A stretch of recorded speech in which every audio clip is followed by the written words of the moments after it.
Hello students, welcome to my channel. আজকের তোমাদের class 9-এর একটা উপপাদ্য 27, ত্রিভুজের বাহুগুলোর লম্ব সমদ্বিখণ্ডক তিনটি সমবিন্দু, এইটা আজকের আমি তোমাদের প্রমাণ করে দেখাবো। ঠিক আছে? তাহলে এখানে যে কথাটার মানে আমাদের আগে জানতে হবে, লম্ব সমদ্বিখণ্ডক এবং সমবিন্দু। সমবিন্দু মানে কি? দুইয়ের বেশি ভিন্ন সরলরেখা যদি একটা সাধারণ বিন্দু থাকে বা সাধারণ বিন্দু দিয়ে যায়, তাহলে ওই সরলরেখাগুলোকে বলা হবে যে সমবিন্দু সরলরেখা বা কনকারেন্ট লাইনস। আর লম্ব সমদ্বিখণ্ডক কথাটার মানে বুঝতে পারছো যে একটা সরলরেখা আরেকটা সরলরেখাকে প্রথমত সমান দুভাগে ভাগ করবে এবং তার উপর লম্ব হবে। তাহলে লম্ব সমদ্বিখণ্ডক এবং সমবিন্দু কথাটার মানে তোমরা সহজেই বুঝতে পেরেছো। এইবার আমরা উপপাদ্যটায় আসছি যে ত্রিভুজের বাহুগুলোর লম্ব সমদ্বিখণ্ডক তিনটি সমবিন্দু। এই যে আছে উপপাদ্যটা। আমি তাহলে উপপাদ্যে আমরা এবিসি ত্রিভুজের যে আমরা মধ্যবিন্দু নিলাম, বিসি বাহুর মধ্যবিন্দু নিলাম ই নিলাম, আর এবি বাহুর মধ্যবিন্দু নিলাম ডি, আর এসি বাহুর মধ্যবিন্দু নিলাম এফ নিলাম। ঠিক আছে? এর উপর আমি একটা এই বিসি বাহুর উপর একটা লম্ব টানলাম, এটার উপর একটা লম্ব টানলাম, এই লম্ব দুটো পরস্পর ও বিন্দুতে ছেদ করলাম। ঠিক আছে? ও এফ যোগ করলাম। ঠিক আছে? তা আমাদের তাহলে প্রদত্ত যেটা আছে, প্রদত্ত যেটা লেখাটা কি হবে? প্রদত্ত যেটা আমরা লিখি আমরা প্রদত্ত কি দেওয়া আছে। ঠিক আছে? প্রদত্ত লেখাটা হবে যে এবি বিসি বাহুর ওপর এবি কমা বিসি কমা সিএ বাহুর ওপর ডি ই কমা এফ হলো মধ্যবিন্দু।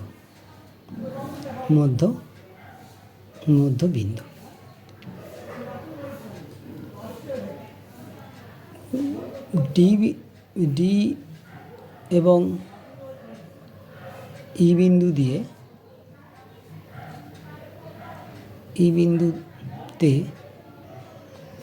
লম্ব দুটি পরস্পর ও বিন্দুতে মিলিত হয়েছে।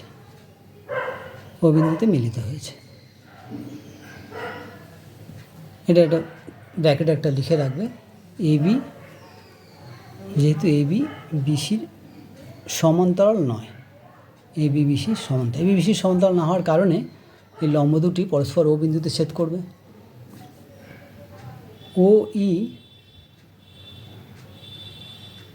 ও এফ আমরা যুক্ত করলাম।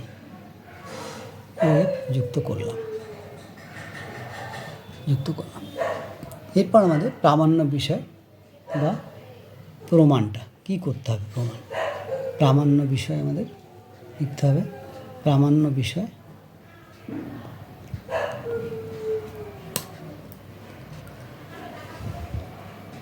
বিষয় হলো যে ডি কমা ই কমা এফ বিন্দুতে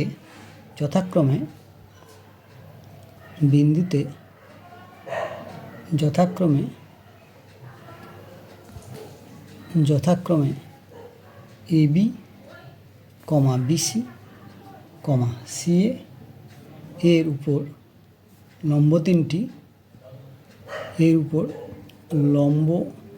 তিনটি সমবিন্দু। অর্থাৎ ও এফ এসির উপর লম্ব প্রমাণ করলে আমাদের উপপাদ্যটা প্রমাণিত হবে। অর্থাৎ ও এফ এসির উপর লম্ব প্রমাণ করলেই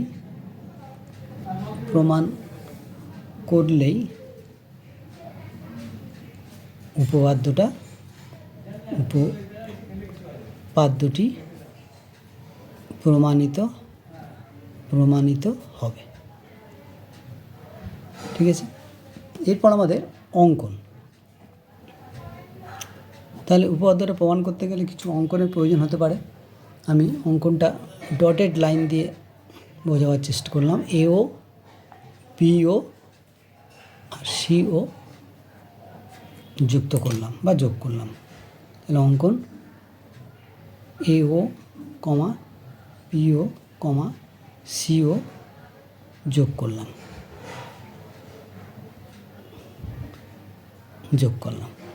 এইবার আমাদের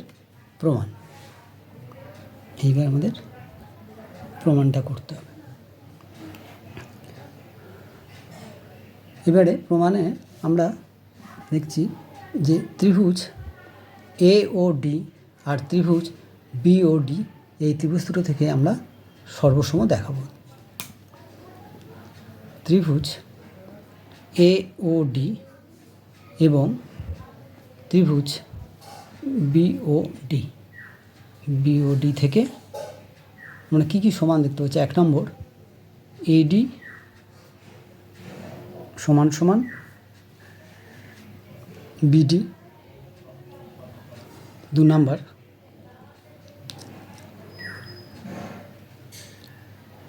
কোণ এডি ও কোণ ইকুয়াল টু কোণ বিডি ও কোণ, ব্র্যাকেটে প্রত্যেকে 90 ডিগ্রি। এটা প্রত্যেকে 90 ডিগ্রি লম্ব হয়েছে। 3 নম্বর, ওডি সাধারণ বাহু।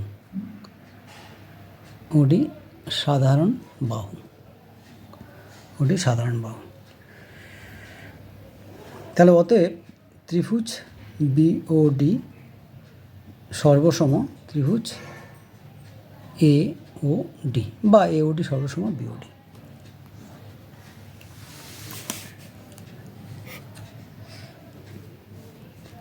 তাহলে আমরা এখান থেকে বলতে পারছি এ ও সমান বিও, তাহলে বলতে পারছি এ ও সমান বিও।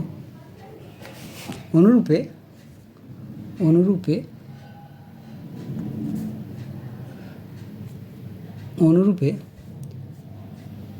ত্রিভুজ বিওসি এবং ত্রিভুজ বিওই এবং সিওই থেকে পাই। অনুরূপে ত্রিভুজ বিওই এবং ত্রিভুজ সিওই, এ দুটো ত্রিভুজ দুটি সর্বসম। ত্রিভুজ দুটি সর্বসম। অতএব আমরা লিখতে পারি ত্রিভুজ, এই যে বিওই সর্বসম ত্রিভুজ, এই যে সিওই। তাহলে এটা হবে, তাহলে অতএব এটা থেকে লেখা যাচ্ছে যে বিও সমান সিও, এটা 2 নম্বর। আর আগেরটায় যেটা প্রমাণ করা হয়েছে এও সমান বিও, এটা 1 নম্বর। 1 এবং 2 থেকে লেখা যায় এও সমান বিও আর বিও সমান সিও, তাহলে এও সমান সিও, এটা লেখা যায়। এবার আমরা ত্রিভুজ এওএফ আর সিওএফ, ত্রিভুজ এওএফ এবং ত্রিভুজ সিওএফ থেকে 1 নম্বর আমরা লিখতে পাচ্ছি এও সমান সিও, একটু আগে প্রমাণিত হলো। 2 নম্বর, এফ এসির মধ্যবিন্দু, তাহলে এএফ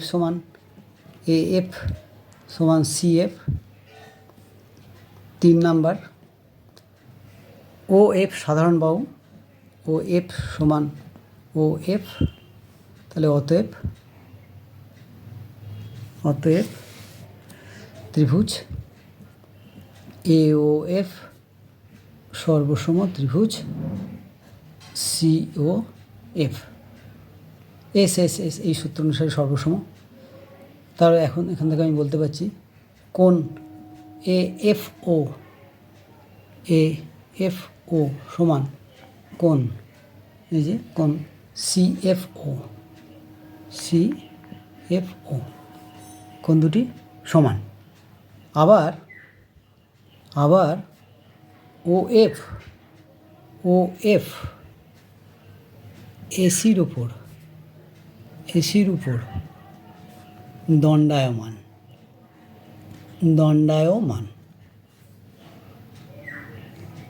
অতএব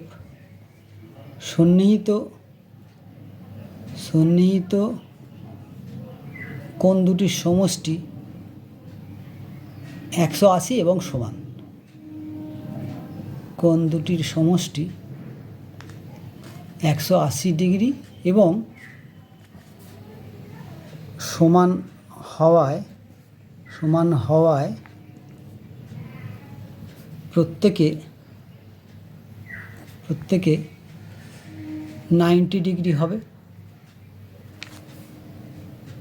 অতএব ও এফ লম্ব এসি প্রমাণিত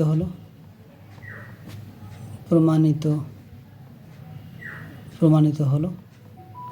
ঠিক আছে, তাহলে উপপাদ্যটা প্রমাণিত হলো। যদি তোমাদের ভিডিওটা ভালো লেগে থাকে সাবস্ক্রাইব করবে, লাইক করবে। Thank you.